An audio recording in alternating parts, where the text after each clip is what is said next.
Pues nos da mucho gusto estar aquí en Tlaxcala con un poco de fresco. Vamos a informar sobre seguridad en Tlaxcala, pero también la gobernadora Lorena Cuellar va a dar a conocer al pueblo de Tlaxcala y al pueblo de México lo que han llevado a cabo en estos primeros meses y es algo muy importante, yo diría que ejemplar. Posteriormente ya vamos a los datos sobre seguridad en Tlaxcala y vamos a suscribir un convenio de colaboración en materia de salud entre la Federación y el gobierno de Tlaxcala para que no falten los médicos, los especialistas, que estén en buen estado los centros de salud, unidades médicas, hospitales, con los equipos suficientes, indispensables, con las medicinas y todo esto en el marco del artículo 4 de la Constitución de garantizar al pueblo de México el derecho a la salud, atención médica y medicamentos gratuitos. Esto se va a convertir en realidad en todo el país y el modelo inicial va a llevarse a cabo. Vamos a comenzar en Tlaxcala, es Nayarit y Tlaxcala, 2 estados, para la federalización de la salud. No va a haber límite de presupuesto, todo lo que se necesite. Ese es el acuerdo. De modo que pues le damos la palabra a la gobernadora. Muchas gracias por su apoyo, su respaldo de siempre y muchas gracias de todo corazón al pueblo de Tlaxcala, porque durante años nos han dado su confianza, que nunca jamás vamos a traicionar. Entonces, Lorena.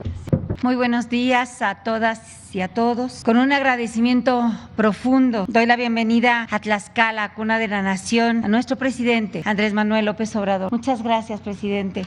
Sabe de mi compromiso, de mi lealtad, de que trabajaré a su lado, transformando a Tlaxcala y a México, y daré todo mi corazón y mi entrega total, mi vocación de servicio para los que menos tienen. De la misma manera, saludo a todos los integrantes del gobierno federal que nos acompañan, a los medios de comunicación. Hace 4 años iniciaba el camino de la Cuarta Transformación. Este concepto nacía junto con la campaña a la presidencia que encabezó nuestro presidente. Hoy con orgullo podemos decir que las bases de esta Cuarta Transformación son firmes y los vientos de cambio han llegado a todos los rincones del país y Tlaxcala no es la excepción. Es indudable que las bases construidas determinarán un futuro distinto y mejor para todos los mexicanos. No podemos estar aún satisfechos. Consolidar este sueño de transformación exige un gran esfuerzo, un esfuerzo diario e irrenunciable, y trabajar y luchar cada día más para seguir construyendo un México justo, solidario y con bienestar para todos. En estos primeros 5 meses de mi gobierno, con una inversión superior a los 90 millones de pesos, equipamos con patrullas de alta tecnología a la Secretaría de Seguridad Ciudadana, a municipios y a la Policía de Investigación de la Procuraduría General de Justicia del Estado. Dotamos a nuestros elementos de policía con mejor equipamiento, acompañado de un ambicioso plan de acciones para capacitar, certificar y reconocer su trabajo. Transformamos el sistema de emergencias 911 para brindar una atención eficiente, integral y de respuesta inmediata a nuestros ciudadanos.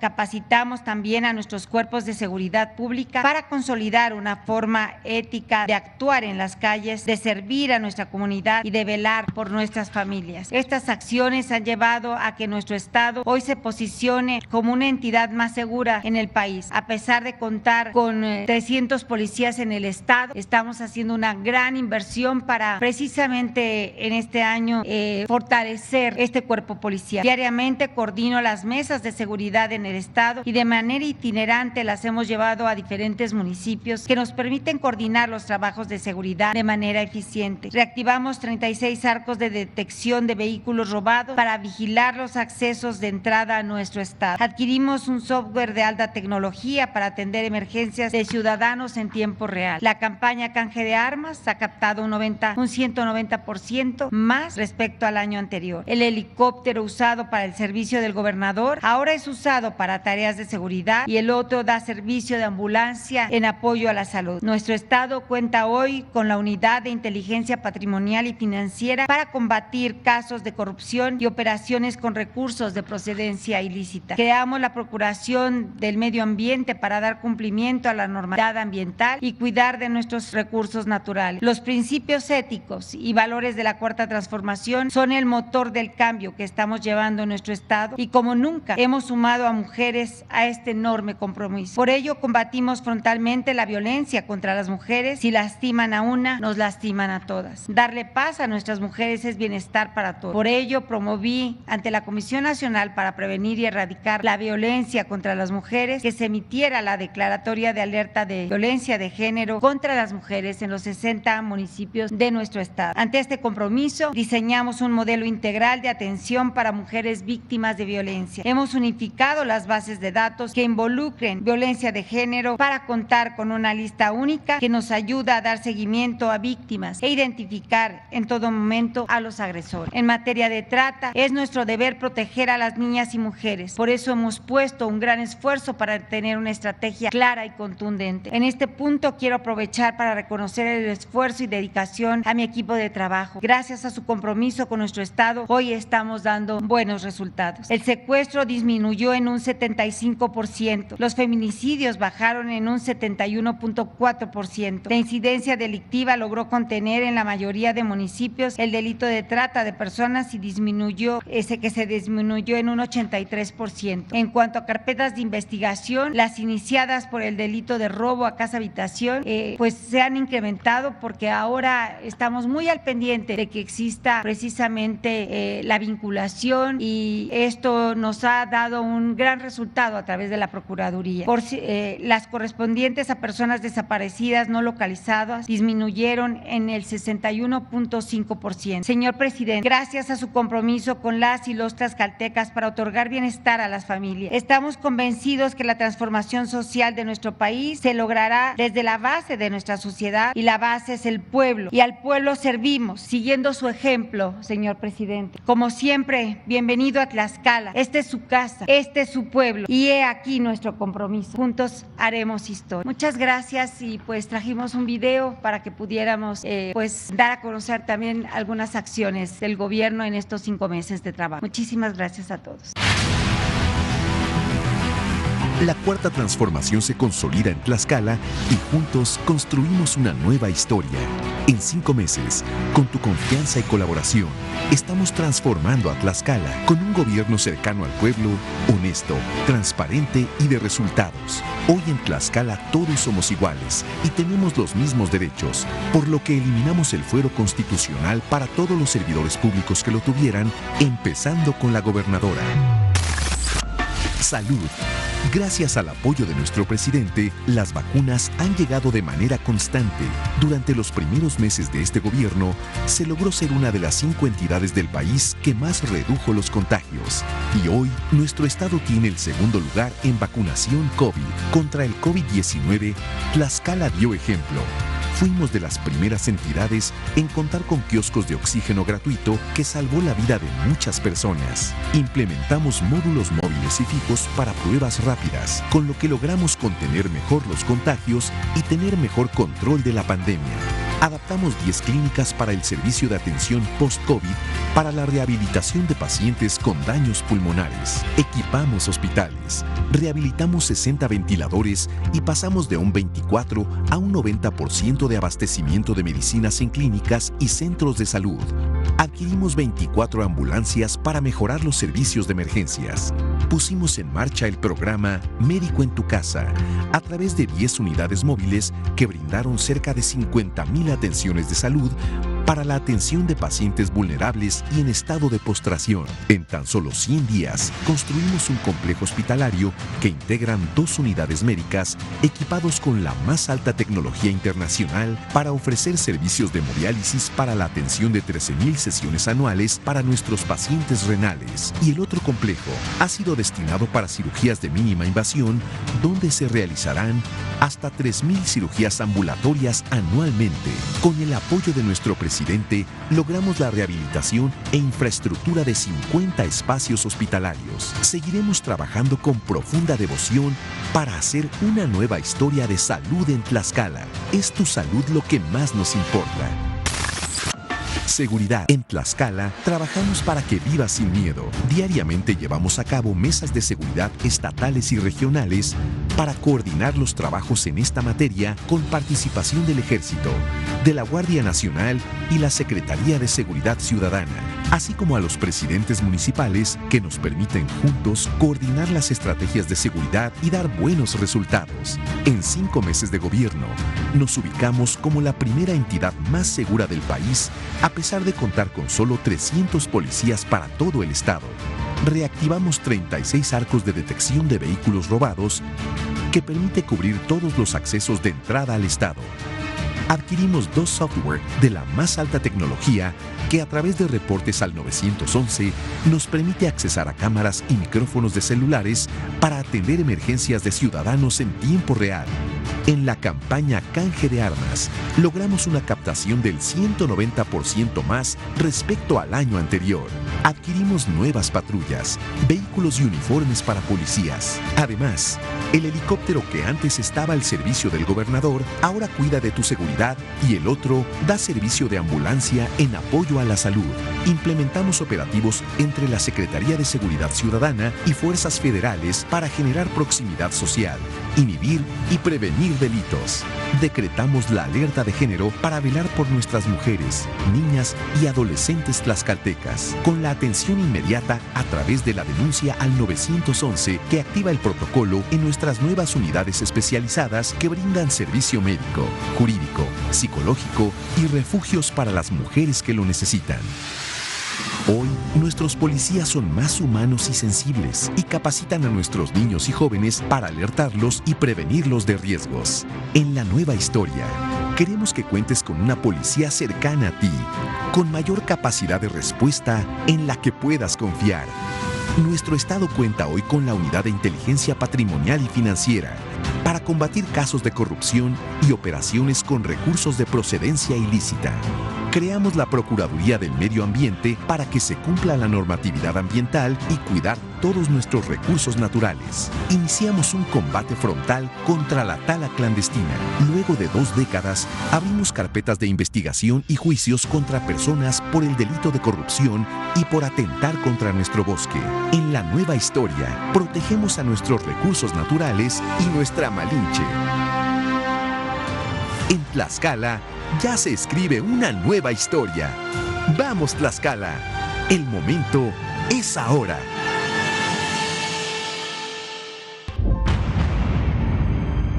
Con su permiso, señor presidente. Buenos días. Vamos a informar sobre la situación de seguridad pública aquí en el estado de Tlaxcala. Adelante, por favor, con la presentación. Adelante. Bien, el estado cuenta con 60 municipios, 1.3 millones de habitantes y en 3 ciudades, 3 municipios, perdón, están en San Pablo del Monte, en Huamantla y Tlaxcala, están concentrados el 21% de su población y en esas áreas son donde coinciden con la presencia de eventos delictivos.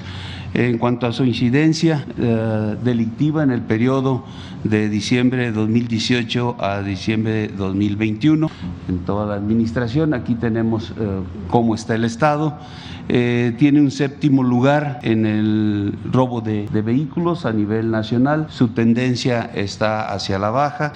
Tiene un 8º lugar a nivel nacional en el ámbito de secuestros, también con una tendencia hacia la baja. En la trata de personas, un 10º lugar y también la misma tendencia hacia la baja. En el robo a transportes tiene un 22 lugar a nivel nacional, pero aquí la tendencia sí es a la alza y ahorita vamos a ver en las gráficas que a pesar de que está hacia la alza, pues el número es reducido. Los homicidios dolosos, el 23 lugar con una tendencia hacia la baja. En el robo a casa habitación, 28 lugar a nivel nacional y una tendencia hacia la alza, y en delitos de impacto también tiene el 28 lugar con una tendencia hacia la alza y tiene el 31 lugar con tendencia hacia la alza en el delito de extorsión. Vamos a ver cada uno de ellos.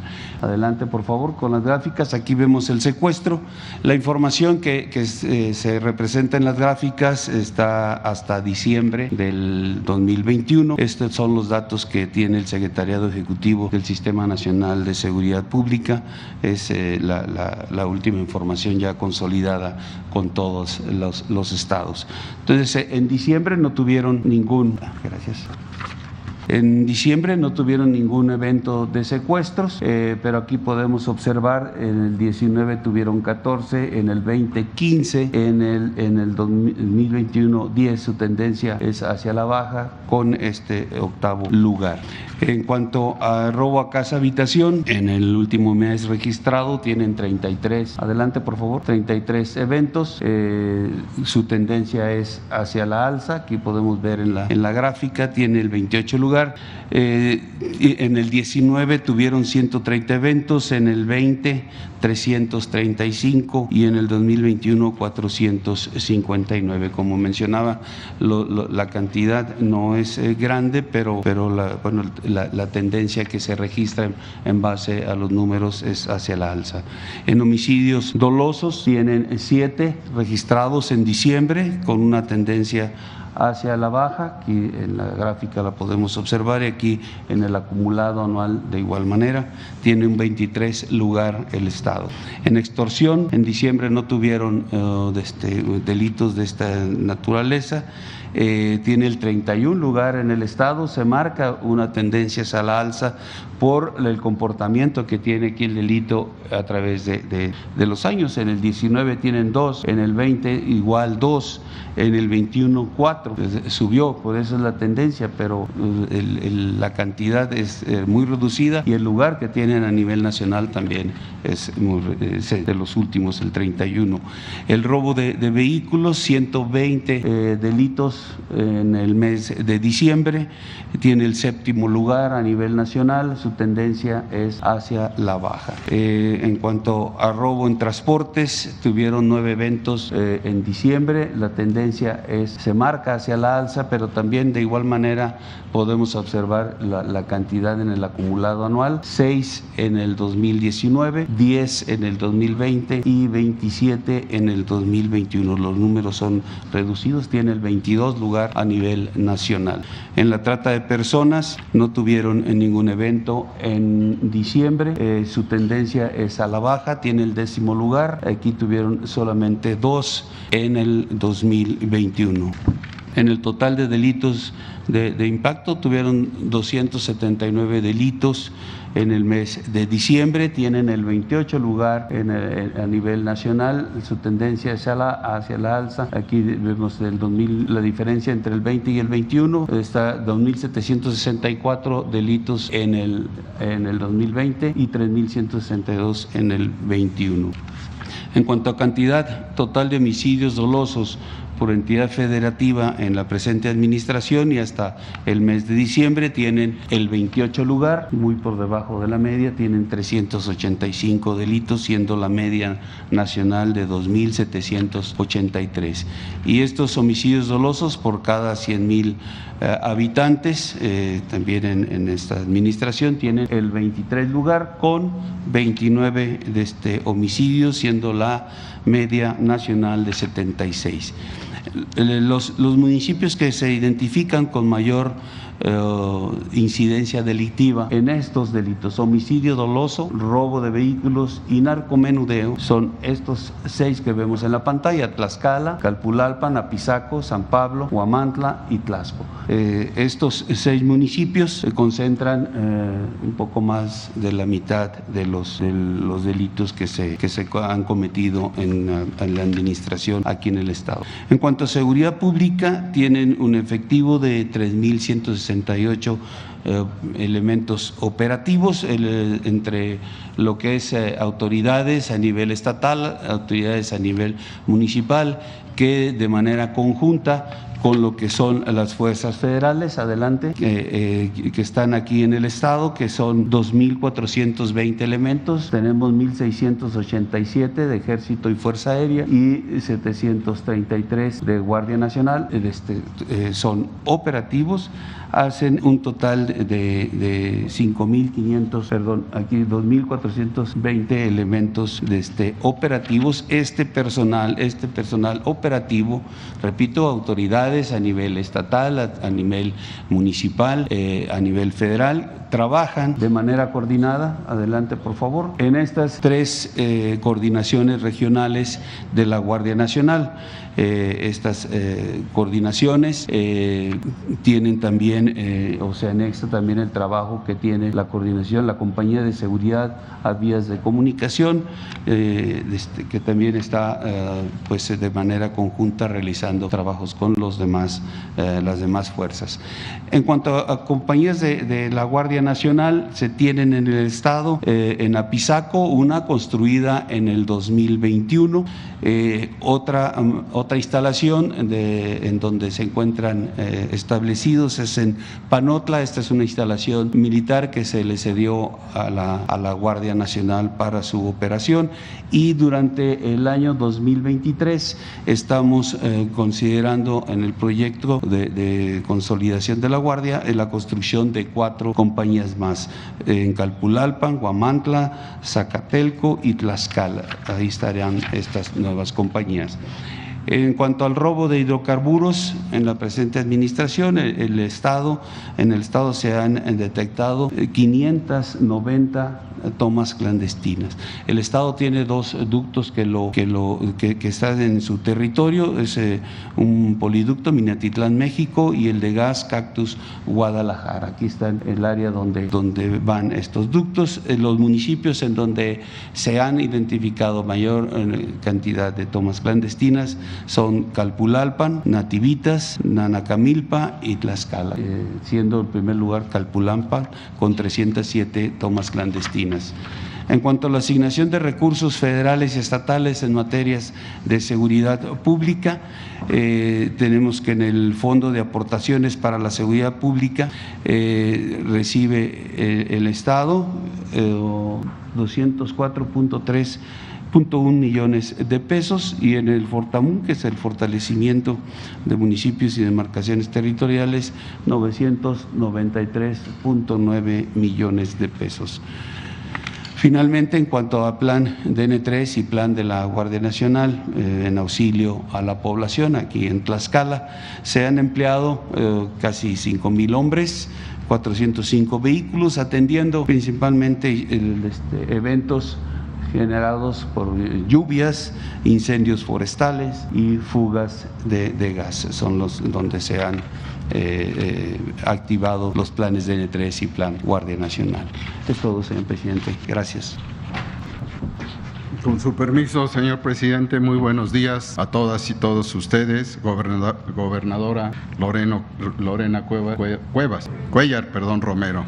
En materia de salud, con el fin de garantizar el derecho a la salud en nuestro país, el año pasado, me pasan la primera por favor, el licenciado Andrés Manuel López Obrador, presidente de México, señaló: el propósito es que en el año 2024 los hospitales de salud a cargo de los gobiernos de los estados se conviertan en hospitales del IMSS Bienestar, operados y administrados por una institución de más estabilidad y fortaleza como lo es el Instituto Mexicano del Seguro Social. La siguiente, por favor. El pasado 2 de septiembre, con el Gabinete de Salud, el presidente López Obrador nos giró los siguientes encargos. Como objetivo general, federalizar los servicios de salud con el modelo IMSS Bienestar para la población sin seguridad social. Y señaló también 2 objetivos específicos.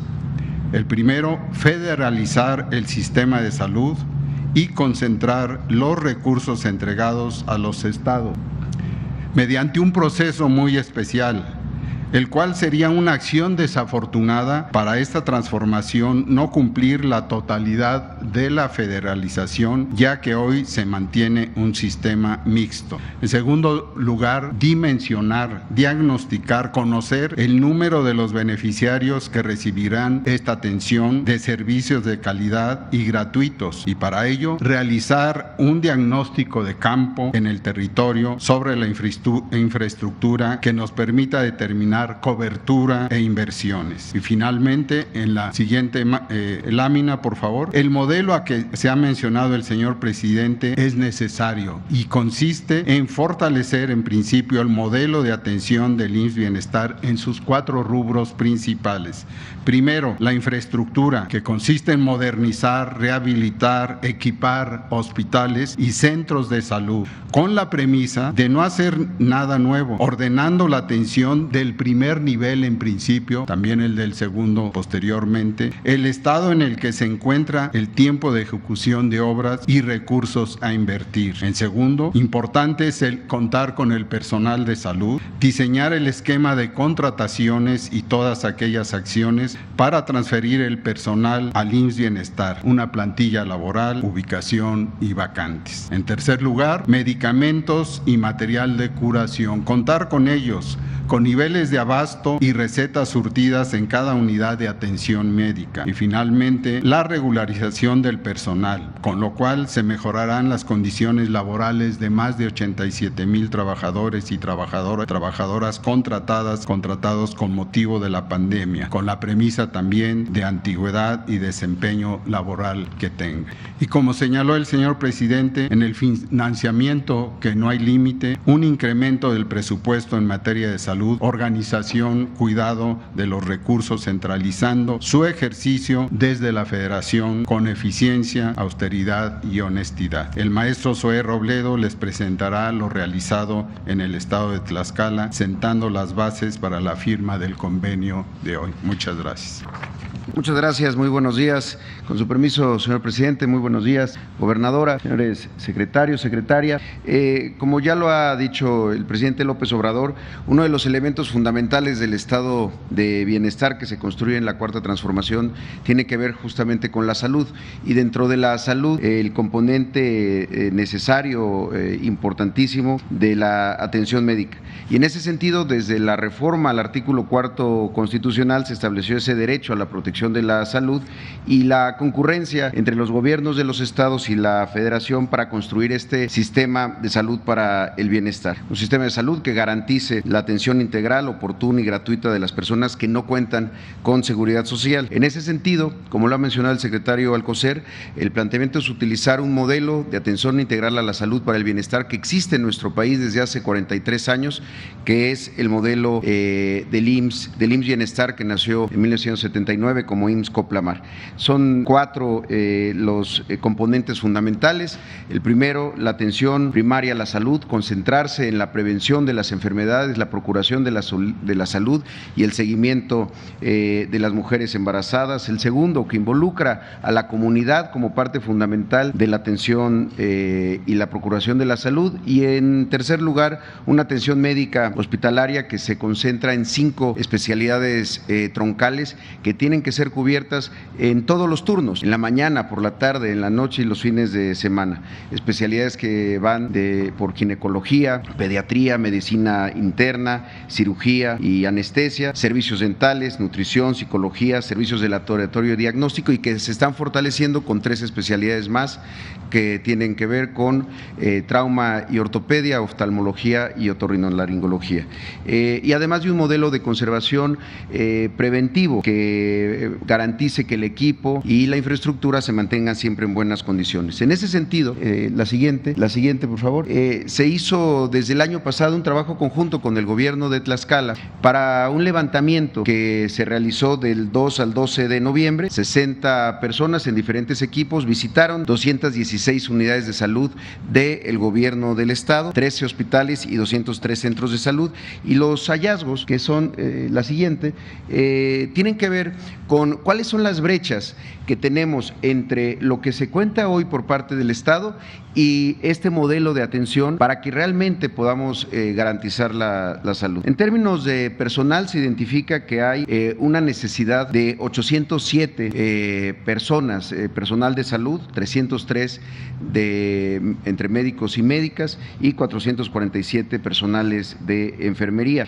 En materia de infraestructura, el fortalecimiento de estas unidades pasa por poder habilitar 9 unidades de cuidados especiales neonatales, 4 salas de expulsión, 7 residencias médicas, 4 salas de choque, 26 camas para su ampliación en los diferentes hospitales, 10 consultorios de la consulta externa, además de 8 peines de laboratorio. Y lo mismo en el tema de los equipamientos, tanto del segundo nivel, es decir, hospitales, y del primer nivel también, que pasan desde temas de ultrasonógrafos, unidades de oftalmología, 13 unidades de anestesia que son necesarias para la operación de los quirófanos, 39 mesas quirúrgicas, 11 ventiladores de traslado, en fin, es un recorrido que se hace en el campo, que se hace en el territorio y de manera muy cercana. Y lo mismo en el equipamiento del primer nivel, cosas tan básicas como estetoscopios o los propios esterilizadores de vapor.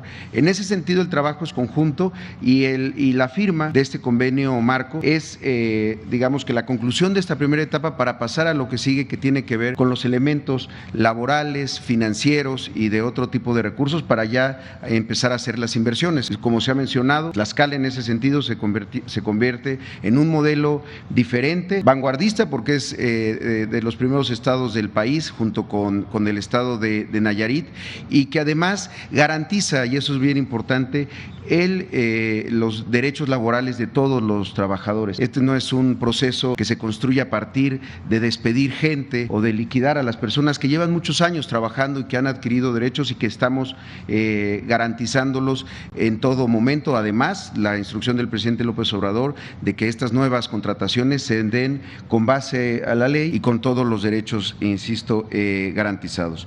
En ese sentido, de verdad, muchas gracias, señor presidente, la confianza de la gobernadora y de todo su equipo para poder avanzar juntos hacia este nuevo modelo integral de salud. Creo que pasaríamos a la firma.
Bueno, antes de iniciar la sesión de preguntas y respuestas, quiero expresar mi más profundo pésame por el fallecimiento de Alberto Valleres González, un empresario mexicano. El día de ayer, por la noche, nos comunicamos con sus familiares, con su hijo Alejandro. Les enviamos a todos ellos nuestro abrazo, a María Teresa Gual, a Tere, su esposa, esposa de don Alberto Balleres, a todos sus familiares. Conocí a don Alberto Balleres desde hace más de 20 años, desde que me desempeñé como jefe de gobierno. Siempre platicábamos, convivíamos, me invitaba a comer a su casa, hablábamos de la situación del país, no siempre coincidíamos, pero durante todo el tiempo mantuvimos una relación de respeto. En los últimos tiempos fue más estrecha nuestra comunicación, nos teníamos confianza al grado de que él decidió informarme antes que a otras personas su decisión de empezar a entregar sus empresas, los negocios de su corporativo a su hijo Alejandro. Me informó que iba a comenzar a llevar a cabo esa entrega en los consejos de administración de las empresas y que quería que habláramos, él, Alejandro y su esposa. Estuve con él en su casa hace como 6 meses, 8 meses, comiendo, ya estaba enfermo y hace muy poco, el 9 de diciembre, se conectó ante un sistema de comunicación remota al Consejo Mexicano de Negocios, donde se llevó a cabo una comida, participé, estuvimos con los integrantes de este Consejo Mexicano de Negocios y él estuvo también participando, se le hizo un homenaje. Por eso, repito, enviamos nuestro pésame a todos los familiares, a los amigos, a los trabajadores de las empresas que fundó Alberto Balleres. Estoy absolutamente seguro que Alejandro, su hijo, que como ya dije, tiene la dirección del grupo, porque con responsabilidad don Alberto preparó la entrega de la estafeta a su hijo. Estoy seguro que Alejandro va a seguir administrando con responsabilidad, eficiencia las empresas, van a seguir invirtiendo en México, en todos sus negocios, en la minería, en el comercio, en todas sus empresas. Estamos hablando de la pérdida de uno de los más importantes empresarios de México. Esto lo quería dejar de manifiesto y vamos a mantener siempre el apoyo a las empresas mexicanas. Desde luego no podemos cerrarnos, tenemos que recibir inversiones extranjeras. México es un territorio de oportunidades para la inversión, para la creación de empleos. Así se está reflejando, se está dejando de manifiesto, sobre todo con el tratado económico comercial con Estados Unidos y Canadá. México es de los países preferidos para la inversión extranjera, para la creación de empleo. Por eso debemos de tener mucha fe, mucha esperanza en el porvenir, en beneficio de nuestro pueblo. Y repito, nos da mucho gusto estar aquí en Tlaxcala. Conocemos Tlaxcala desde hace muchísimos años. ¿Qué recuerdo así de Tlaxcala? Pues que en 1991, esto para los jóvenes, 1991, hace más de 30 años, por aquí pasamos caminando en un éxodo por la democracia. Caminamos de Tabasco a la Ciudad de México 50 días para protestar por fraudes electorales, porque no querían reconocernos nuestros primeros triunfos en el municipio de Cárdenas, sobre todo, y evadiendo el acoso, porque siempre cuidamos de que no se cayera en la trampa de la violencia, y por eso decidimos caminar en este éxodo por la democracia hacia la Ciudad de México en busca de justicia y que nos respetaran nuestros triunfos. Y no se me va a olvidar cuando pasamos por Tlaxcala, cómo nos trataron de bien desde ese entonces, pueblo fraterno. Aquí pasamos el Año Nuevo, el 91, la Navidad fue en Perote, Veracruz, y el 31 aquí en Tlaxcala. Ayer me acordaba yo, entre otras cosas, del pan de feria, porque nos dieron en Cuautepec, Hidalgo, pan que le llaman burras, así como el pan de feria. Recomiendo las burras, de lo mejor. Y hay también pan de burro, eso en la Mixteca, Puebla, Tehuacán, los límites con Oaxaca. Y hay tanta cultura en nuestros pueblos, tantas cosas. Ojalá todos pudiéramos conocer el mosaico cultural, la grandeza de México, la importancia de las costumbres, de las tradiciones, de las culturas de nuestro gran país. Y el pueblo de Tlaxcala también, siempre lo he dicho, es uno de los pueblos más trabajadores de México, es de los pueblos más laboriosos, tienen pues bastante población y es poco el territorio. En el campo son pequeñas parcelas de media hectárea, 1 hectárea, 2 hectáreas, pero todo cultivado, una economía campesina campesina ejemplar, porque tienen su maíz, que han logrado mantener sus variedades criollas, sus semillas criollas, con buenos rendimientos en el maíz. Ahora estamos ayudando y vamos a seguir apoyando con fertilizantes gratuitos a todo el pueblo, todos los campesinos de Tlaxcala. Pero no solo es la siembra del maíz, tienen sus hortalizas y sus vacas atrás, un corral, sus chivos todavía en la casa, adentro de la casa, o el horno, o el telar. Es una economía integral, única. Es un pueblo muy trabajador, muy laborioso, deberes de hombre ejemplar. Entonces, por eso nos da mucho gusto estar aquí. Por si fuese poco, tienen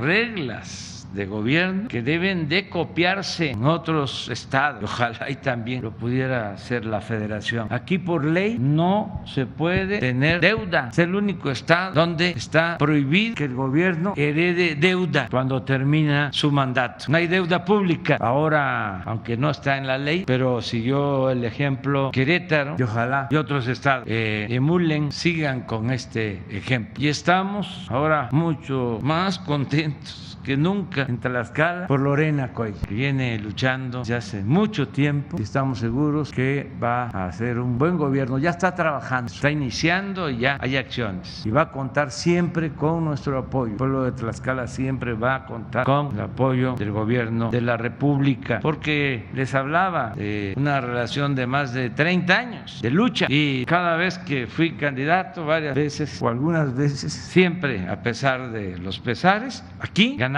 en este estado, siempre en Tlaxcala. Entonces vamos a seguir trabajando juntos. Empezamos, además tenemos que compartirnos, México, país, Tlaxcala, uno y uno. Y gracias. Adelante. Ayer el gobernador de Estados Unidos en México, Ken Salazar, le dio la razón sobre el embajador. Dije gobernador, gracias. Le dio la razón. Es necesaria una reforma eléctrica, dice.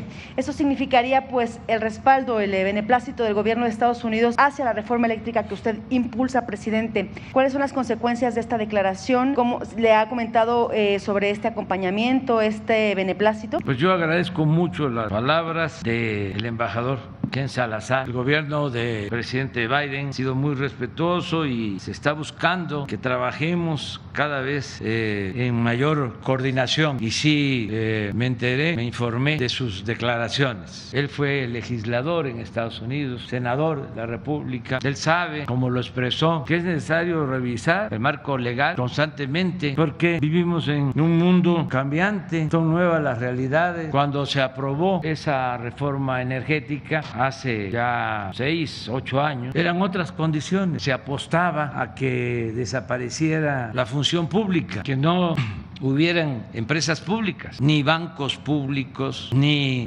industria petrolera pública, ni industria eléctrica pública. Es más, no querían ni salud pública, ni educación pública. Lo que imperaba, lo que prevalecía, lo que elevaron a rango supremo fue lo que se conoce coloquialmente como privatización, la transferencia, el traslado de bienes públicos a particulares, que todo fuese manejado por empresas privadas, por empresas particulares, que el Estado no interviniera en el desarrollo, incluso que incumpliera con su función social y que todo quedara en manos del mercado. Esa era la política, eso es el neoliberalismo. Eso ya se aplicó en México porque no es novedad, desde la época de Porfirio Díaz. Por eso hablamos nosotros que neoliberalismo es neoporfirismo, porque eso mismo es lo que se impuso en el porfiriato: el petróleo en manos de extranjeros, los ferrocarriles en manos de extranjeros, las minas en manos de extranjeros, la incipiente industria eléctrica en manos de extranjeros, las tierras también acaparadas por particulares, por gran latifundistas, el pueblo esclavizado, los trabajadores sin prestaciones. Aquí en Tlaxcala, en Puebla, en Veracruz, donde se desarrollaba la industria textil, salarios que no alcanzaban para lo indispensable, sin prestaciones de ningún tipo. No había ni siquiera un día de descanso a la semana. El que no trabajaba no cobraba ninguna prestación. Por eso fue el movimiento revolucionario, para que se garantizaran 8 horas laborales, salario mínimo, prestaciones, el derecho de los campesinos a la tierra, el que los recursos de México se utilizaran en beneficio de los mexicanos. Por eso se recuperaron los ferrocarriles, se recuperaron las minas, se recuperó el petróleo. Eso fue la revolución. Vienen los neoliberales y regresan al modelo porfirista, y esa es la política, ¿no?, que se impone durante 36 años. En el Congreso modifican la Constitución Constitución, reforman los artículos que se aprobaron después de la Revolución, la esencia, la letra, el espíritu de la Constitución de 1917 que plasma los anhelos del pueblo que luchó la Revolución. Entonces todo eso se modifica en los últimos 36 años. Siempre hablo de que sería extraordinario hacer un estudio de todos los cambios que le hicieron a la Constitución en el periodo neoliberal. Increíble, para legalizar la preferencia por las minorías y legalizar el saqueo. Cambiaron todo. Es difícil encontrar una reforma en 36 años que se haya impulsado, que se haya promovido para beneficio del pueblo. Todas se hicieron para beneficio de las minorías. La llamada reforma energética, la llamada reforma fiscal, la llamada reforma a la seguridad social, la llamada reforma educativa, todas llevaban ese propósito. Entonces tiene razón el embajador de Estados Unidos, porque son tiempos distintos. ¿Por qué ganamos nosotros? ¿Por qué nos dio su confianza el pueblo? Porque presentamos un programa de cambio, de transformación. No engañamos a nadie. Nosotros no enarbolamos la bandera de la política neoliberal. Dijimos, vamos a cambiar la política económica, y es lo que estamos haciendo. Entonces, si hay una nueva circunstancia, se requiere una revisión al marco legal, y por eso es necesaria la reforma eléctrica, porque se hizo con otros propósitos. Se hizo, para hablar claro, con el propósito de desaparecer a la Comisión Federal de Electricidad y que todo en el mercado eléctrico lo manejaran las empresas particulares, sobre todo extranjeras. Entonces, eso que fue un exceso, un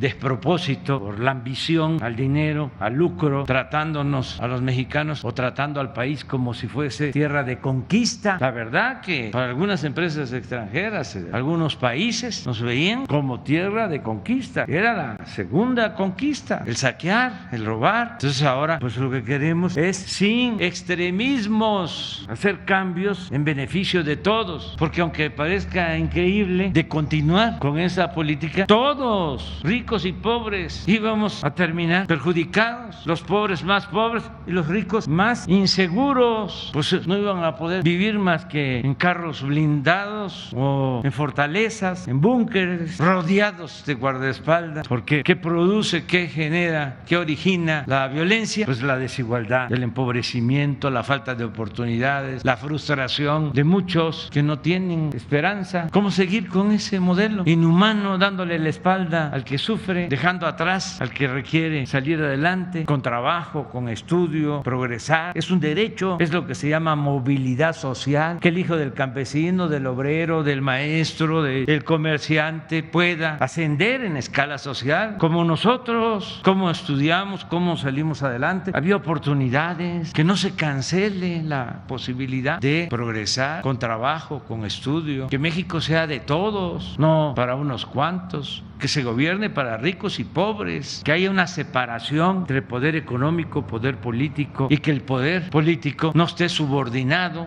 al poder económico, porque los servidores públicos eran empleados de los potentados, los legisladores, supuestos representantes populares, y nada más se dedicaban, bueno, primero a levantar la mano, hasta dormidos levantaban la mano, ya después ya fue un botón, todo lo aprobaban, todo en el periodo neoliberal. Entonces, ¿quién Salazar? A lo mejor algunos empresarios de Estados Unidos, de aquí también no les va a gustar, pero muy bien, Ken, es que es un hombre con juicio práctico, con sentido común, que es el más común de los sentidos. Presidente, ¿hasta dónde usted estaría dispuesto a tolerar algún cambio a esta reforma que impulsa su gobierno? Porque pues va a sufrir alguna modificación, seguramente va a pasar por la discusión, pasa ahora en Parlamento Abierto en la Cámara de Diputados, pero también pues se discutirá en el Pleno y después al Senado. ¿Hasta qué punto usted permitiría una modificación a esta reforma para que haya consenso y se apruebe? Es que es una reforma justa, no es una imposición, es considerando a todos. Se debe de saber que se le está garantizando al sector privado el 46% de la generación de la energía eléctrica, 46%, y 54% para la Comisión Federal de Electricidad, o sea, 46% para el sector privado y 54% para el sector público. Parte de la polémica es ese hasta un 46%, argumentan sí,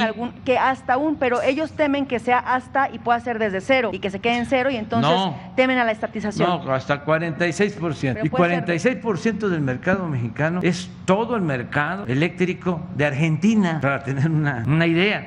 ¿Cómo era antes? Hasta Salinas. ¿Quién, de acuerdo a la Constitución, era la empresa que producía y distribuía la energía eléctrica? La Comisión Federal de Electricidad. Todo era manejado por la Comisión Federal de Electricidad. Desde el presidente Adolfo López Mateos, que tomó la decisión de nacionalizar la industria eléctrica, porque habían empresas, es que la historia se repite, habían empresas privadas que solo se preocupaban de electrificar en las ciudades, en los pueblos grandes, donde había negocios. Es como lo de el internet. ¿Dónde conectan? ¿Dónde ponen las antenas? Pues donde hay mercado, donde pueden cobrar. ¿Y qué sucede? En las comunidades, en los pueblos, no hay. Eso pasaba con la industria eléctrica. Los pueblos no tenían electricidad. El presidente López Mateos tomó la decisión de nacionalizar la industria eléctrica. Se creó la Comisión Federal de Electricidad y gracias a eso se electrificaron todos los pueblos, porque ya no era el negocio, sino era ofrecer un servicio público al que tiene derecho la población, y así puede uno ir a la comunidad más apartada y hay luz. Pero eso lo hizo la Comisión Federal de Electricidad, eso no lo hicieron los particulares. Entonces, con Salinas empiezan a cambiar y a entregar concesiones para generar energía eléctrica a empresas privadas, y empiezan a crecer y a crecer y empiezan a limitar a la Comisión Federal de Electricidad. No le dan permiso para generar energía a la Comisión Federal de Electricidad, ni le dan permiso para que despache energía a las redes de distribución. No pueden subir lo que producen las plantas de la Comisión Federal a la red nacional, porque primero tienen que subir la electricidad de las empresas particulares y sacan el pretexto de las energías limpias para hacer un negocio sucio, y llegan al extremo, porque así está la ley, de que la energía que se produce en las hidroeléctricas, en las presas, la energía que se produce con agua, que es la más limpia, la más barata, tenemos 60 hidroeléctricas que se construyeron a través de los años con presupuesto público en beneficio del pueblo de México.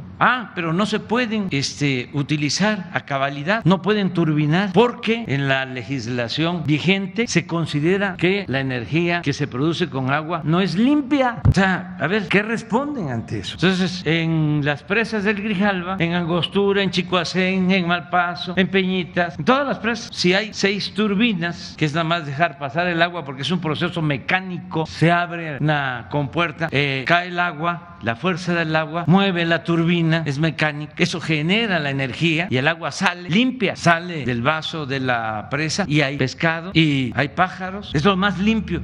Pero los señores estos corruptos deciden de que no. Entonces, si Chicoacén tiene 6 turbinas, pues solo puede utilizar una. Y ahora que hay crisis por las bajas temperaturas en el norte, que se congelan los gasoductos, ¿cómo resolvemos nosotros el problema? Pues echando a andar todas las turbinas y subiendo toda esa energía a la red para que no falte la luz en el norte, como pasa en Texas, como pasa en otros lugares. Entonces sí, no es una iniciativa autoritaria que perjudica, es buena para todos. El otro asunto pues son los subsidios también, de que no es posible que pague más por la luz una familia, un usuario doméstico, que lo que pagan los OXXOs. Presidente, así como se fijó un máximo de participación a la iniciativa privada en 46%, ¿se podría fijar un mínimo de participación? Es decir, que no se sientan desprotegidos. Eso no es problema. Nosotros lo que queremos es que ya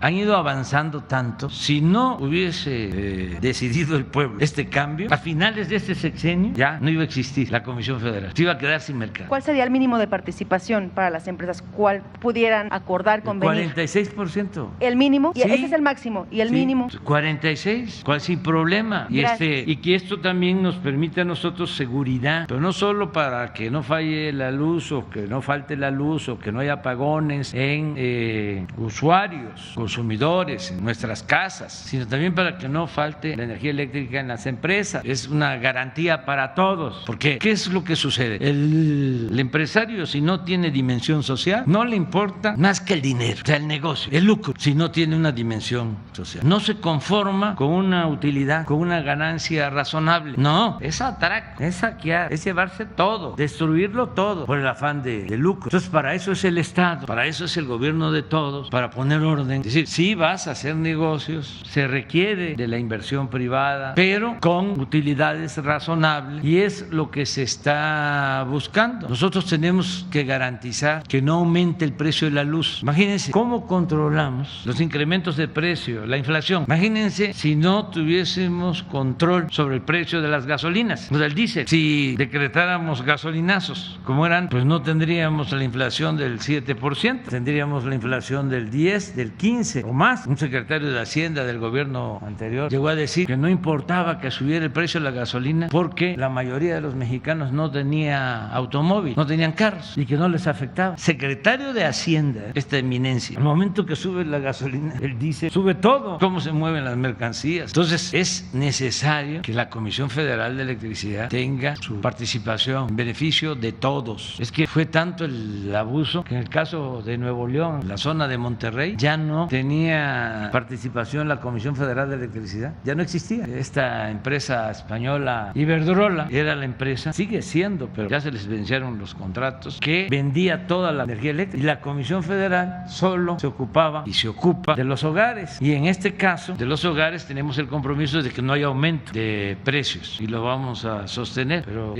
tenemos que proteger, que ayudar a la Comisión Federal. Gracias. Finalmente, presidente, en otro tema, ayer la Suprema Corte determinó que el INE no debe solicitar más recursos para llevar a cabo la consulta sobre revocación de mandato. En cambio, sí podría instalar menos casillas, o sea, no pedir más dinero, pero ajustarse a lo que tiene, que implicaría menos casillas. Es una posibilidad. ¿Qué repercusiones tendría esto? ¿No sería de todos modos coartar el derecho de los mexicanos a participar en esa consulta, al acotar el número de casillas? Pues no conozco la resolución, pero es importante que se lleve a cabo la consulta. Ya expliqué por qué. A todos nos conviene para que el ciudadano califique al gobierno. Eso es lo mejor, porque es una forma también pacífica, legal, legítima de dirimir nuestras diferencias. Si dicen que está mal el gobierno, ayer estaba viendo un mensaje de un comunicador diciendo que él tenía, creo que 75 años de edad y que nunca había visto una situación tan crítica en México, que era un caos todo. Entonces, si es así como él lo señala, pues va a haber la posibilidad de que se tenga un gobierno que no propicie caos, ya que ponga orden en el caos. Y esa oportunidad se va a tener con la consulta, porque se le va a decir quién es el responsable en el caos, aceptando sin conceder, dirían los abogados, el presidente. Entonces, hay una gran oportunidad, si no está de acuerdo, y así muchos otros millones que no estén de acuerdo, a votar y para afuera al presidente. Ahora sí, hay quienes piensan que no es así como él lo señala, entonces van a votar para decir que sigue el presidente. ¿Quién manda en la democracia? El pueblo. Lo que me llama la atención es que dicen que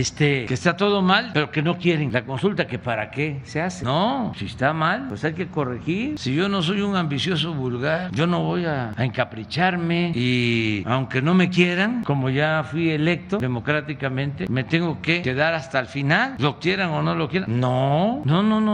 Si yo no tengo apoyo del pueblo, no puedo seguir gobernando. No se puede gobernar sin el respaldo del pueblo. Un gobernante que no tiene el apoyo del pueblo es como una hoja seca. Se requiere de autoridad moral para poder tener autoridad política. No es un asunto legaloide de decir, es que me eligieron por un periodo y termino hasta finales de septiembre y les guste o no les guste, me tienen que aguantar. Eso es inmoral. Entonces, ojalá y establezcamos este método democrático, la revocación del mandato, para que nadie se sienta absoluto. Y yo respeto mucho pues a las opiniones de todos, de los adversarios. Yo lo que sostengo es de que se están llevando a cabo cambios que no les gustan a algunos. Pues cómo les van a gustar estos cambios si están acostumbrados los de mero arriba, los machuchones, a no pagar impuestos y tenían engañada a la gente. ¿No se acuerdan cómo hablaban de que había que cobrarles más impuestos o que había que cobrarle impuestos a los de la economía informal, a los ambulantes, a los que se buscan la vida en la calle, porque la economía formal no crece, no funciona y la gente tiene que buscarse la vida? Y estos cínicos, corruptos, elaboraron un discurso donde se iba a resolver el problema fiscal de México si se le cobraba impuestos a los de la economía informal. Claro que hay que buscar que todos paguemos, pero ¿qué pasaba? ¿O qué sucedía? Que los de arriba, los que promovían este discurso, no pagaban. Unos reverendos hipócritas. Pero no crean ustedes que no pagaban 20,000 pesos, 30,000, 50,000, 100,000 pesos de impuestos de un pequeño comerciante, de una pequeña empresa. No, no pagaban 10, 15, 20 mil pesos. Les condonaban los impuestos a las grandes empresas. Yo recuerdo que en la campaña decía yo, a ver, piensen en una empresa grande, grande, grande, grande, grande. Piensen en un banco grande, grande, grande, grande. Decía yo, pues esa empresa en la que están pensando, ese banco en el que están pensando, no paga impuestos. Y ya llegamos al gobierno, pues tenemos toda la información. Y en efecto, lo que decíamos era real. ¿Y cuánto tiempo engañaron con eso? Entonces, están molestos. Lo otro que les molesta es que se ayude a los pobres. Porque en la concepción hablábamos de que el neoliberalismo es neoporfirismo para los hacendados que tenían peones acasillados. El trabajador era un flojo. Y esa mentalidad continuó. Si estás pobre es porque no trabajas. Y ahí está el ejemplo de nuestros paisanos migrantes. Como donde hay oportunidades, salen adelante. Miren lo que están haciendo. Nos están mandando el año pasado 52,000 millones de dólares. Si el pueblo de México fuese un pueblo flojo, indolente, no saldría adelante en ninguna parte. Nuestro pueblo no es flojo, nuestro pueblo es trabajador. Lo que pasa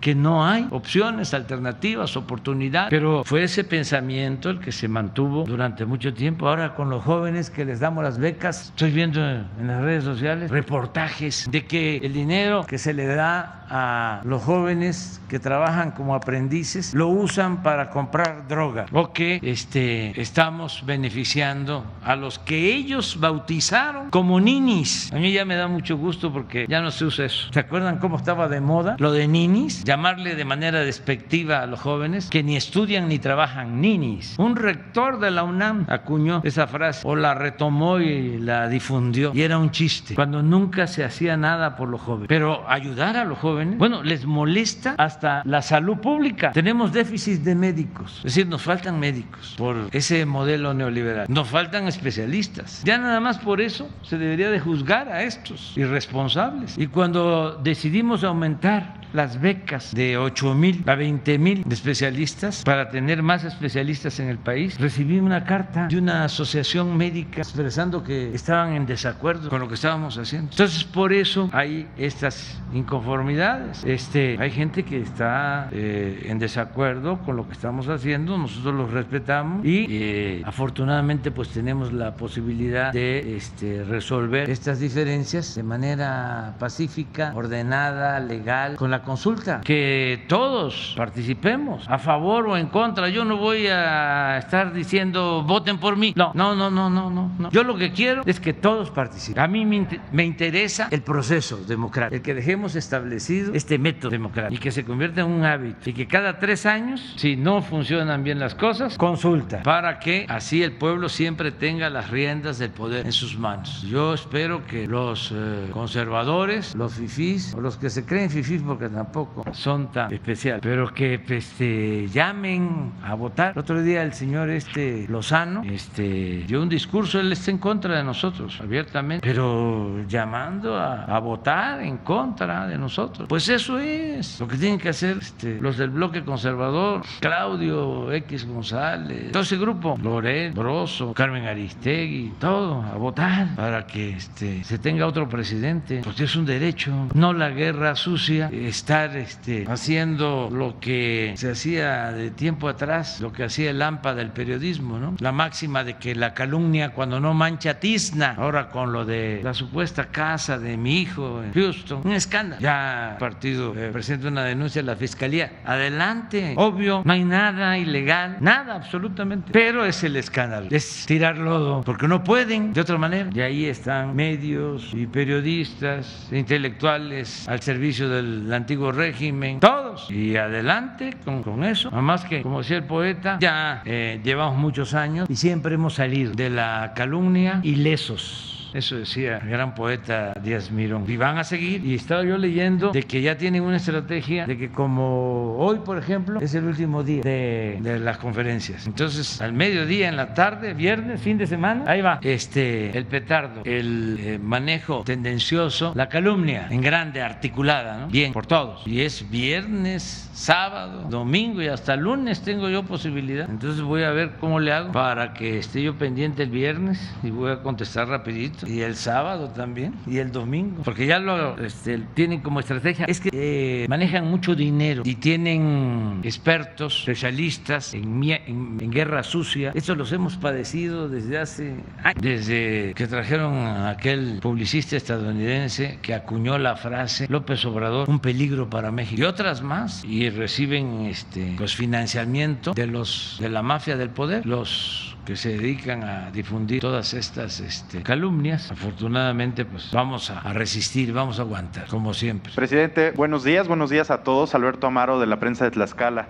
Presidente, quienes tlaxcaltecas, 10 de cada personas que acudieron a votar, 7 votaron por usted. Eso también ha generado que la gobernadora del estado sea la mujer con más votación en la historia de Tlaxcala. Ahora bien, presidente, quisiera yo preguntarle si su gobierno estará vigilante de que en verdad el sistema de salud aplique los recursos a beneficio de la gente. Se habla en los últimos días que existe una pérdida millonaria por medicamento que ya caducó en la Secretaría de Salud. Y la otra pregunta, señor presidente, es comentarle que en Tlaxcala, quienes no contamos con un servicio de seguridad social, no nos podemos enfermar los fines de semana, como ahorita lo comentaba usted, porque no hay médicos tratantes en los hospitales pertenecientes al sector salud. Hemos nosotros incluso acudido a un hospital y verificamos cómo una menor de edad llegó con un derrame cerebral, una niña de aproximadamente 7 años, y llegó un sábado en la noche, no la atendió ningún especialista, no hubo especialista y lamentablemente perdió la vida el miércoles de la semana que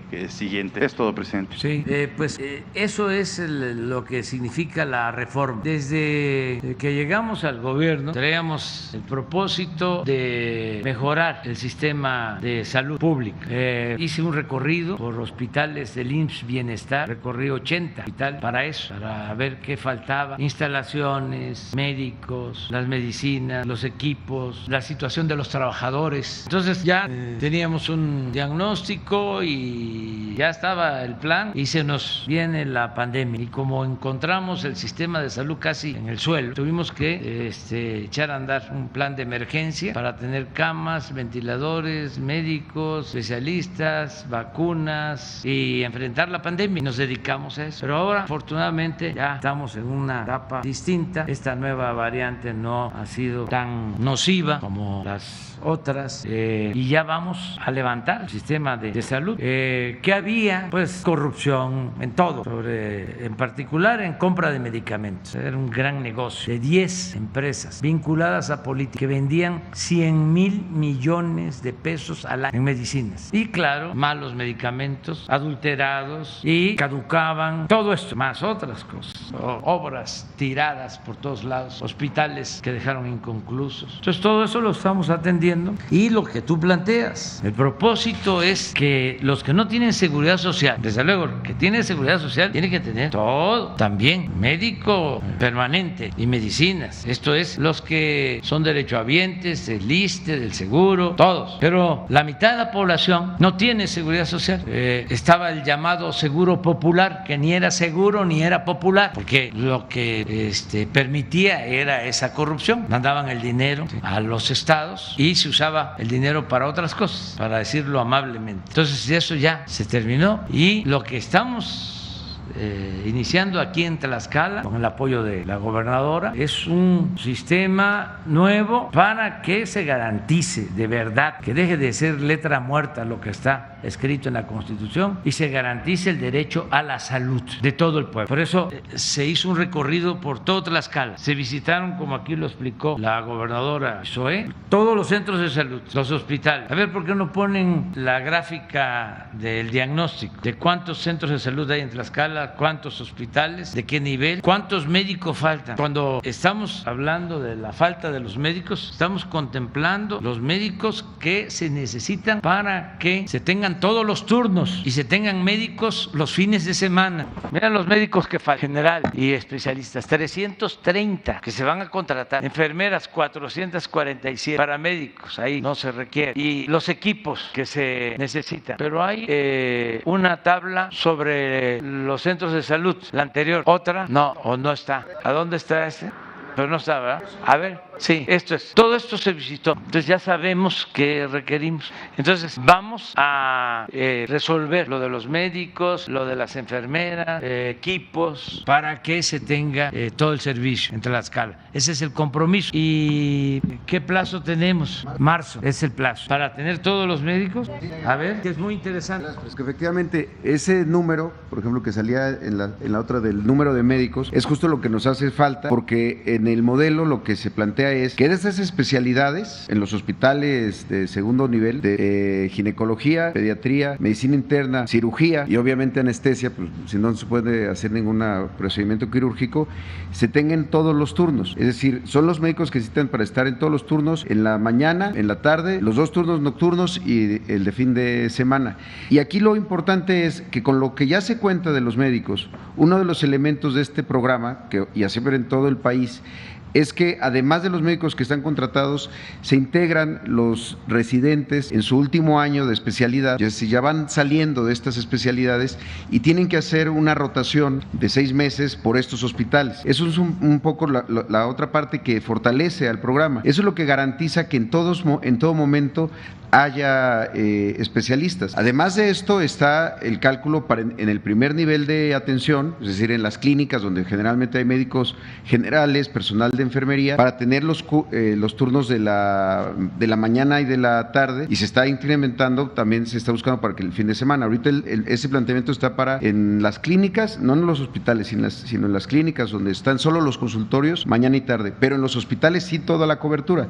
Lo importante es que aquí justo en marzo, que egresan los especialistas, que terminan su especialidad, es el momento donde el Estado, que era lo que comentaba el presidente, antes no se formaba, entonces los pocos que salían, pues estaban todas las instituciones y también los hospitales privados buscando llevárselos. Hoy se forman más y eso es lo que nos va a permitir en marzo hacer una selección. Déjenme ponerles un ejemplo. Aquí en el hospital, en el 1 del IMSS de La Loma, es una sede de residencia. Se forman médicos tlaxcaltecas. ¿Dónde hacen su rotación de campo? En Puebla, porque aquí no lo podían hacer, porque en esos hospitales muchas veces son hospitales que tienen servicio y demás, pero no tienen esta parte de la rotación de los médicos residentes de último año. Entonces, los de Tlaxcala antes pues se tenían que ir a Puebla, porque en Puebla sí hay IMSS Bienestar. Ahora que habrá IMSS Bienestar en Tlaxcala, los médicos de Tlaxcala en esa rotación pues irán a los propios hospitales de su estado. Eso más obviamente la contratación de los que están por salir, se están formando al doble de lo que se estaba formando antes. Pues eso es en lo de que vamos a hacer para la salud. Sí se vigilarán los recursos. Desde luego, es cero corrupción, cero impunidad. El propósito de la Cuarta Transformación es desterrar la corrupción, porque desde hace muchos años, hemos sostenido que el principal problema de México es la corrupción. A veces se pregunta, ¿y cuál crees tú que sea el principal problema de México? Y hay quienes contestan, la educación, y otros, la falta de trabajo, y otros, la inseguridad y la violencia. Pues sí, pero si lo vemos bien, si lo analizamos bien, el origen de todo eso es la corrupción. Que es increíble que un país con tantos recursos naturales, con un pueblo bueno, trabajador, tenga tanta población en pobreza, en la marginación, una monstruosa desigualdad económica y social. Ayer hablábamos de los datos del salario. Mientras saqueaban al país, aplicaban una política de no aumentar salario, pero por décadas México fue de los países con menos aumentos en el salario, al grado de que se empezó a hablar de que China avanzaba porque tenían como ventaja comparativa que se pagaba poco de salario al trabajador. Ahora resulta que el salario en China es del doble de lo que se gana en México. Y aun cuando hemos aumentado el salario, 70% se ha recuperado en el tiempo que llevamos. El salario mínimo en México, por todo ese atraso, es menor que el salario mínimo en Guatemala, en Honduras, en El Salvador. Me platicaba un técnico que trabajaba en Hacienda que cuando venían los del Fondo Monetario Internacional, los jefes de estos tecnócratas, a hacer evaluaciones, se ponían felices cuando constataban de que el aumento al salario se había quedado abajo de la inflación. Eso era lo que más les importaba. Entonces, cero corrupción y bienestar para el pueblo. Y vuelvo a lo mismo. Lo que más ha dañado a México, eso lo tenemos que tener tener muy claro, ahora sí que saberlo al dedillo, ha sido la corrupción, la deshonestidad de la élite de México, tanto del poder económico como del poder político. Eso es lo que ha dado al traste con todo. Esa es la causa principal de la desigualdad social, de la desigualdad económica. Entonces, por eso cuando me dice, a ver, ¿cuál es el plan? Dígame en 5 segundos qué es lo que su gobierno considera fundamental, básico. En 5 segundos, usted que no habla de corrido, y dígalo además parado en un solo pie, acabar con la corrupción. ¿Me llevé 5 segundos? No, menos. Ese es el plan. Y les puedo poner todos los ejemplos aquí. Ayer hablaba yo del aeropuerto de la Ciudad de México. Quieren hacer el aeropuerto en el lago de Texcoco, 300,000 millones de pesos. El 21 de marzo inauguramos el aeropuerto Felipe Ángeles de primera. Me gustaría que fueran los adversarios, invitar al que dice que nunca había visto un caos como el de ahora, que vaya. 75,000 millones. ¿Cuánto es el ahorro? 225,000 millones de pesos, porque no hay corrupción. Ayer y hoy vamos a inaugurar bancos del bienestar. ¿Saben cuánto cuesta una sucursal del Banco del Bienestar equipada? 6 millones de pesos. Todo esto hecho por los ingenieros militares. Un cuartel para la Guardia Nacional, se están haciendo aquí en Tlaxcala y en todo el país. 25 millones para 120 elementos, con dormitorios, cocina, comedor, aulas de entrenamiento, bardeado, 10,000 metros cuadrados, desde luego equipo de vigilancia. Por eso nos rinde el presupuesto. No necesitamos pedir aumento de deuda o incrementar la deuda. Si no hay corrupción, el presupuesto rinde, alcanza. Pero el problema de México no es el presupuesto. El problema de México es la corrupción. Eso no debe de olvidarse. Entonces, por eso nos alcanza. ¿Cuánto le entregaban a la gente pobre? Nada, migajas. Y eso cuando había elecciones, cuando empezaba la repartidera, pollos, patos, chivos, borregos, puercos, cochinos, marranos, nada más. No, ahora hay derechos. Más de 10 millones de adultos mayores con su pensión, todos. Pensión para discapacitados. 11 millones de estudiantes pobres con beca. 11 millones. Esto nunca en la historia del país había sucedido. Entonces, vamos a seguir con lo mismo. Cero corrupción. Ahí está la clave. Y dedicaban 10,000 millones al pago de publicidad en los periódicos para que aplaudieran, ¿no?, al presidente. Pues ahora no me aplauden, me insultan. Pero imagínense lo que me significan esos insultos si estoy consciente de que todo eso que estamos ahorrando es para estudiantes pobres. ¿Qué me va a importar lo que diga Loret de Mola, un calumniador profesional? Ya llevamos tiempo con estas diferencias, años. Una vez ahí tenían unos foros ahí en Televisa que participaban todos los expertos, tercer grado, sí. Y porque ahí en Televisa los escogían. Ya cambió la política, los escogían y habían los buenos, moderados, y los técnicos y los duros, ¿no? Y era así, jugaba ese rol. A cada uno le decían qué papel tenía que desempeñar. Ni me acuerdo que una de esas se me lanza, ¿no?, diciendo de que yo tenía vinculación con el maestro René Bejarano después del escándalo Ahumada. Fue después de eso, sí, porque le dije, llevo 5 años, 6 años, 8 años que no veo a el maestro René Bejarano y estás calumniándome. Pero si no es cierto lo que estoy diciendo, compruébame, porque si no quedas como calumniador. Y así fue, nunca pudo probar nada. Entonces, en otra ocasión estaba yo también en otra entrevista, no con él, con otro, Carmen Aristegui, y de otro radio, no voy a decir el nombre del conductor, pero son de estas estaciones que todos los programas están en contra de nosotros, así como el Reforma y como el Universal. ¿Cómo se llama? Las estaciones de radio. Radio Fórmula, así. Uno de Radio Fórmula que pasa en la mañana. Empieza, ya tengo toda la información de una casa nueva que acaba de comprar, adquirir en un departamento, en una colonia exclusiva de Morelia, Andrés Manuel López, y voy a dar a conocer todas las pruebas, casi sí, en suspenso, ¿no?, al término del programa. Y ya dio a conocer una casa y que supuestamente era mía. Y cuando pasa el tiempo y estoy en una entrevista con Carmen Aristegui, sale ese tema. Le digo, bueno, es muy sencillo. Si es cierto lo que él dice, yo me retiro de la política, desaparezco como opositor. Pero si no es cierto, pues que él deje de ser informador, ¿no?, porque se requiere una ética. No se puede mentir como si nada pasara. No se pueden inventar cosas. Y ya no pudo tampoco demostrar nada, pero pues se quedó ahí, ¿no?, porque son muy cínicos, son mercenarios. Ese periodismo, ¿cómo hizo daño? Porque guardaban silencio, les pagaban para eso, para callar, gritaban como pregoneros, o gritan como pregoneros cuando se trata de atacarnos y callan como momia cuando se trata de defender a la mafia del poder, porque al final de cuentas ellos son voceros, son empleados, eso sí, bien pagados, no tienen nada que ver con lo que ganan ustedes, no es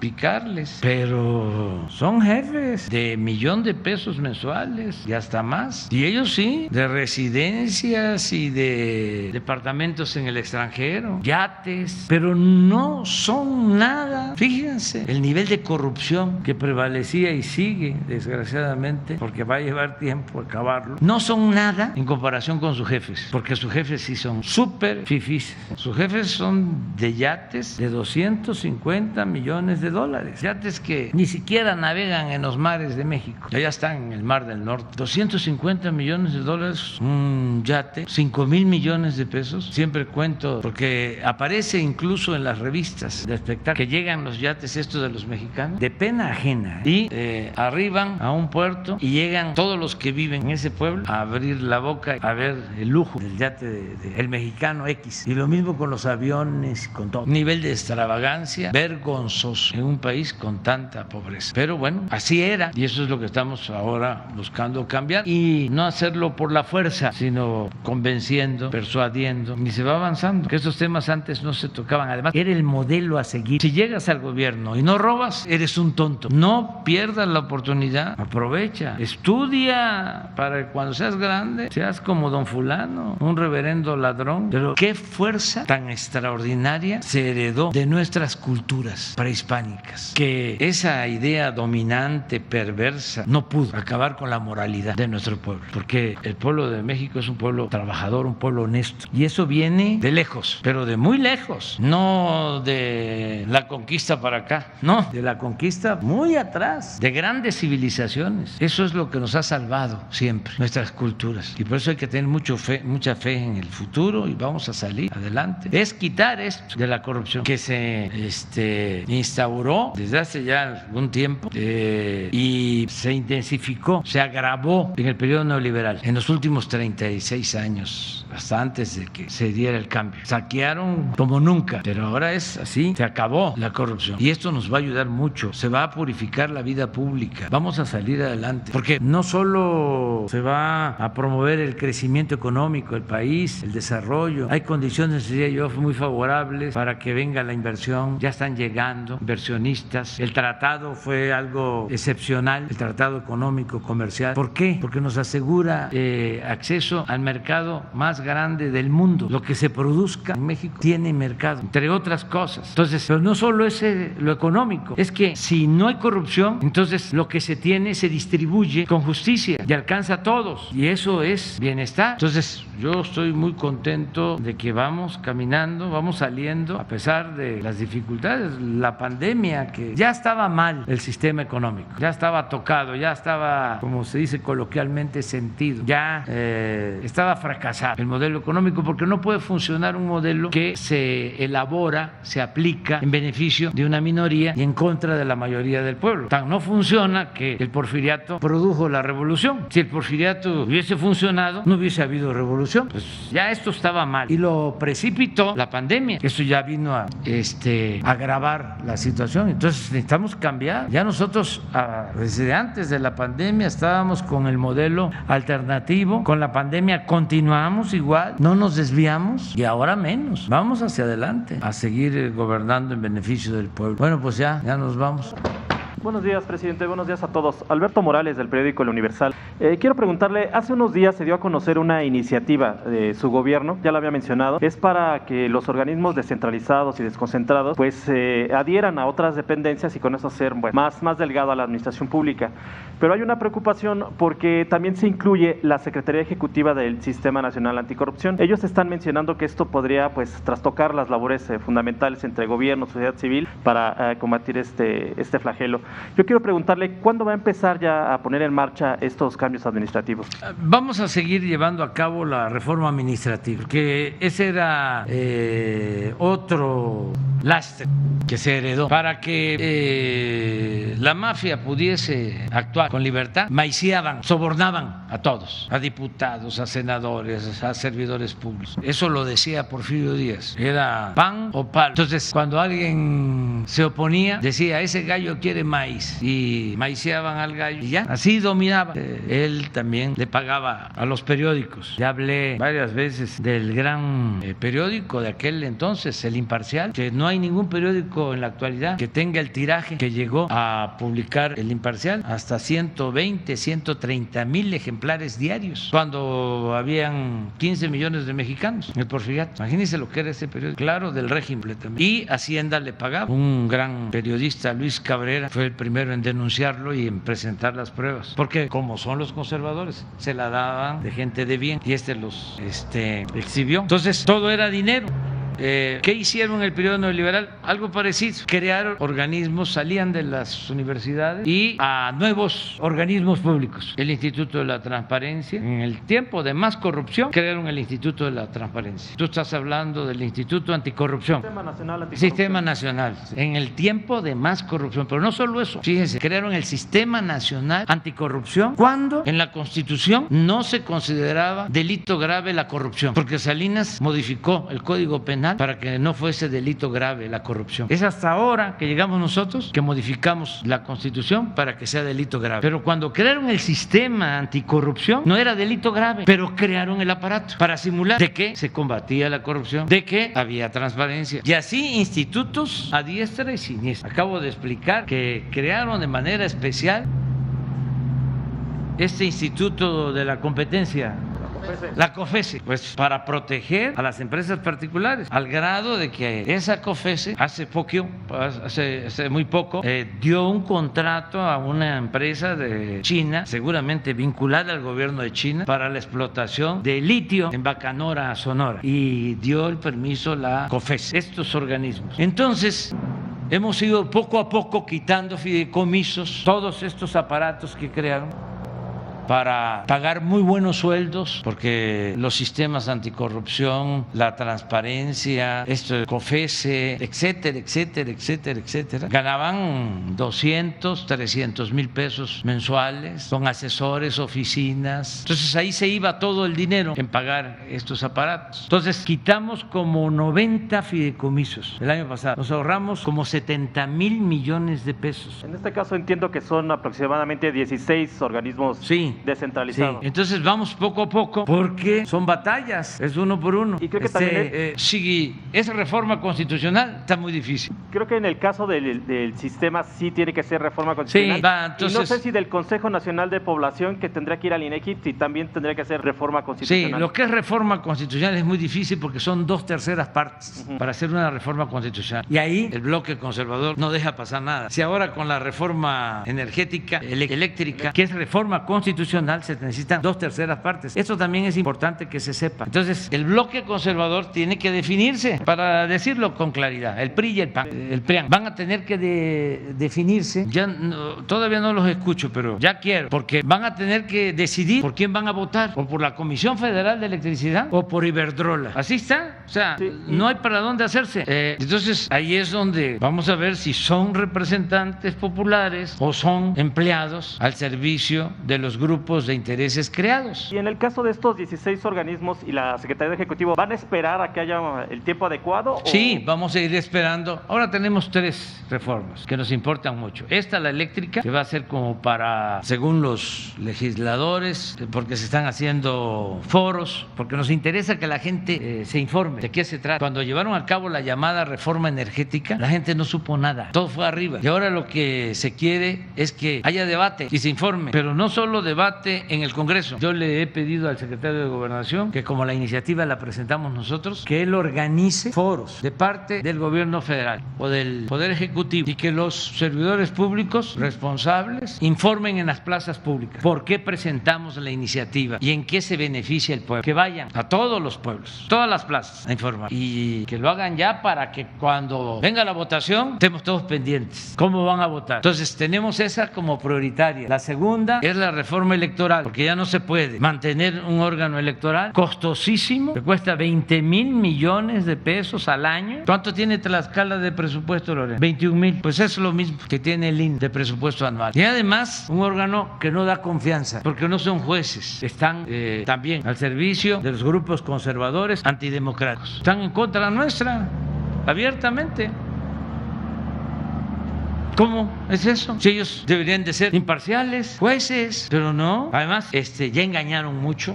Lorenzo Córdoba era comentarista de radio ahí con Carmen Aristegui, que también engañó durante mucho tiempo. Yo conocí gente que veían en Carmen Aristegui al modelo de comunicación a seguir, la paladina de la libertad. Una vez unos señores grandes, un señor español casado con una señora mexicana, ya grandes, pero de esos que escuchan la radio, todos los programas, muy simpatizantes. Entonces, de repente que yo hice un comentario, le digo, pues tengan cuidado, porque no es así lo de Carmen. No, ¿cómo nos va a decir eso? ¿Cómo nos va a decir eso? Ofendidos, y me quieren y yo los quiero muchísimo, pero no, era muy venerada. Murió el señor español y ahí está la señora, muy luchadoras los de Guadalajara, pero muchísima gente así. Y no, o sea, a la hora de las definiciones se fue, o así pensaba siempre, pero simulaba. Está a favor del bloque conservador. Todos estos reportajes calumniosos manejados por Carmen Aristegui, la señora Denise Merker, Dresser, ¿sí? Y el señor Aguayo, y ese es su equipo, ¿no? Todos en contra. Pues ahí estaba como analista, experto, imparcial, el presidente del INE, el que está ahora. Y ahí poco a poco pues se fue sabiendo, porque van enseñando el cobre. Decía el presidente Lincoln que a un pueblo se le puede engañar una vez, 2 veces, pero no toda la vida. Y el presidente del INE, una ocasión, una actitud racista, burlándose de compañeros indígenas. Sí. Enseñando el cobre, lo que son, pero una gran hipocresía. Bueno, hace falta una reforma electoral, es una reforma constitucional, ahí también vamos a ver. Luego la de la Guardia Nacional, bloque conservador, ¿no? Y luego el de la Guardia Nacional, son las 3. Y luego vemos, porque tenemos que seguir con la reforma administrativa, porque el gobierno no debe de estar ensimismado. El presupuesto no es para los que trabajamos en el gobierno, el presupuesto es para el pueblo. ¿Qué pasaba antes? Todo el presupuesto se quedaba. El ejemplo que puedo dar, lo he dado muchas veces, pero ya he ofrecido disculpa, porque un escritor no puede repetirse, pero un dirigente sí debe hacer, porque es una labor de pedagogía, de concientización. Cuando yo llegué a la presidencia, costaba mantener la presidencia de la República 3,600 millones de pesos en el 2018, y el año pasado ejercimos 600, 3,000 millones de pesos de ahorro, porque no hemos comprado un solo vehículo nuevo. Hasta vendimos, pues, los que recibimos camionetas, ¿cómo se llaman estas? Las que se protegen, blindadas, unos monstruos. Y no hay excesos, y hay austeridad. Por último, presidente, ellos están advirtiendo que de llegar a desaparecer esta Secretaría de Ejecutivo, podría pues violar algunos tratados internacionales en materia del combate a la corrupción. Sí, ese es el otro asunto, la excusa. Es como lo que pasa ahora con la reforma energética. Bueno, lo que está pasando con la explotación del Banco de Grava allá en Playa del Carmen, dice, es violatorio del Tratado de Libre Comercio. Entonces no pueden ustedes, ya todo es eso, ¿no? Pues no, necesariamente. Ahora que hablaban de la reforma eléctrica, que iban a acusarnos a Estados Unidos, yo lo que comentaba era, ni modo que el gobierno de Estados Unidos va a apoyar la corrupción. Primero, nosotros no aceptaríamos que un gobierno extranjero nos viniera a decir lo que tenemos que hacer, que nosotros no vamos a Estados Unidos, ni vamos a China, ni vamos a Rusia a dar ninguna recomendación. Somos respetuosos de la soberanía de los países. Entonces, pero además, ¿quién defiende la corrupción? Eso es indefendible. Hablaba yo de los fideicomisos, incluidos lo del CONACYT, que eso los trae molestísimo, porque era una robadera en grande. Entonces, nos ahorramos 60,000 millones de pesos. Se quitaron 90 fideicomisos. ¿Qué pasó? Nada. ¿En qué se perjudicó al pueblo? En nada, porque son aparatos burocráticos, onerosos, costosísimos, y son como otros gobiernos. O sea, existe la Secretaría Secretaría de Comunicaciones, pero existe también la Comisión Autónoma para Regular las Comunicaciones. Existe Pemex, pero además del Consejo de Pemex, existen como 5 organismos que tienen que ver con Pemex, autónomos, que crearon. ¿Para qué? Para pergollar a Pemex y al gobierno. Bueno, al grado de que esta iniciativa de reforma eléctrica en beneficio del pueblo de México la impugnó este organismo de la competencia, así como los jueces, que hay un juez ahí que nada más está esperando qué iniciativa presentamos y de inmediato el amparo, porque está al servicio de ellos, no todo el Poder Judicial, pero sí una buena parte. Entonces vamos poco a poco y también si no se puede, porque el conservadurismo no lo permite, cuando menos exponerlo, que la gente sepa de cuánto ganan, qué hacen, en qué ayudan. No se pudo porque ellos tienen sus influencias, hacen sus enjuagues, pertenecen al bloque conservador, pues ni modo, pero ya nosotros cumplimos con informar, no voy a terminar de alcahuete. Entonces eso es, o sea, poco a poco vamos a ir llevando a cabo estos cambios. Ya, vamos a desayunar. Vamos a desayunar. No, las 10, no.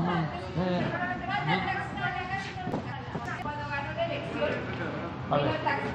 Usted cuando ganó la elección vino a Tlaxcala y habló de que lo iba a pagar con amor. ¿Qué le espera a Tlaxcala en los próximos 2 años o lo que resta de su gobierno, de parte del gobierno federal, teniendo un gobierno de la 4T en la entidad? Va a mejorar mucho Tlaxcala. O sea, tenemos un gran compromiso con el pueblo de Tlaxcala y no es que vamos a empezar a cumplirles, es que ya, mire, que me lleve tiempo, pero gracias, aprovechamos. Gracias. Hay 2.724 jóvenes universitarios de Tlaxcala que tienen beca. Hay 19.723 jóvenes, casi 20,000 que están trabajando como aprendices. ¿Y saben cuánto gana cada uno de ellos? Un salario mínimo, que está ahora, porque ha aumentado el salario, como 175 pesos. En becas para estudiantes, solo de nivel medio superior, nivel bachillerato, 51,000 estudiantes reciben beca en Tlaxcala. Los que estudian en nivel básico, 35,897 becas. Universidades públicas nuevas en Tlaxcala, 3, ya están funcionando. La escuela es nuestra. Presupuesto para el mantenimiento de 441 escuelas que se les está entregando directo a las sociedades de madres y de padres de familia. 97,132 adultos mayores con pensión. Ya todos los adultos mayores de Tlaxcala, mayores de 65 años, están recibiendo su pensión y está aumentando la pensión. Y mi compromiso es que para enero del 24 va a ser el doble la pensión de lo que iniciaron recibiendo. Niñas, niños con discapacidad con pensión, 10,221. Niñas, niños de madres solteras, 119 que están en estancias infantiles. Productores, 30,799 campesinos de producción para el bienestar que reciben su apoyo. Estamos haciendo ahora una revisión, es una evaluación, un censo de los 30,000, porque queremos checar que les esté llegando el apoyo de manera directa. Bancos del bienestar, sucursales en Tlaxcala, 69 sucursales del Banco del Bienestar. Va a ser el banco con más sucursales en Tlaxcala, a razón de cuando menos una sucursal por municipio.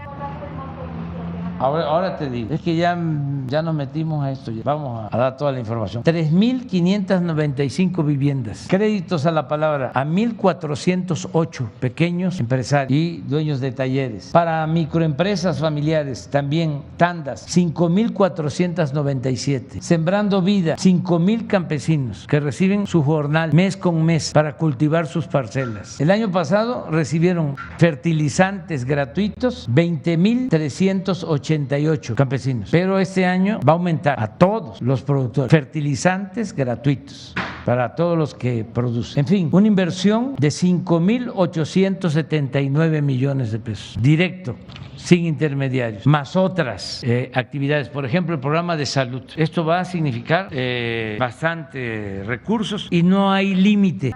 Ya está. ¿Cuánto va a ser el presupuesto estimado? ¿Cuánto es? 400 para infraestructura, pero no hay límite. O sea, aquí vamos a venir y ustedes van a poder informar a la gente y también nosotros de manera directa de que esto que se presentó aquí en marzo tenemos que dar un avance. ¿Cómo vamos? En médicos, en medicinas, en equipos, en en infraestructura y vamos a traer el presupuesto, pero no hay límite. La salud y la educación son derechos que tiene el pueblo. Esa es una diferencia con respecto a los tecnócratas corruptos, conservadores. Ellos querían convertir la salud y la educación en un privilegio y nosotros sostenemos que son derechos del pueblo. Por eso somos distintos, no nos parecemos, no solo porque venimos del pueblo, sino porque tenemos una manera de pensar distinta, es un pensamiento distinto y así ha sido la historia de México. Siempre han habido conservadores y liberales, siempre, no es algo nuevo y es en el mundo que hay estas posturas y qué bueno, porque si hubiese un pensamiento único sería la vida muy aburrida, pero además eso solo se podría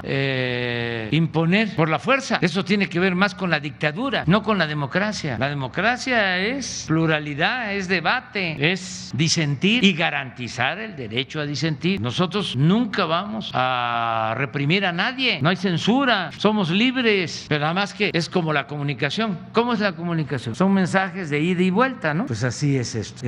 Antes o no le decían nada a la autoridad porque no se podía tocar al intocable, al presidente no se le podía tocar, o el cuarto poder se imponía y nadie se atrevía a enfrentarse a una televisora, a un periódico. Nada de no te metas porque te va a ir peor, nada de eso. Somos libres, tenemos los mismos derechos y es el derecho de la réplica que tampoco se ejercía. No es que, a ver, me vas a calumniar y me voy a quedar callado, ¿no? No te voy a decir nada porque entonces me va a ir peor. No, la verdad nos hace libres y hay que hablar con la verdad y seguir el debate y eso ayuda mucho, ayuda bastante, sobre todo forma a los jóvenes. Ya me voy, ahora sí.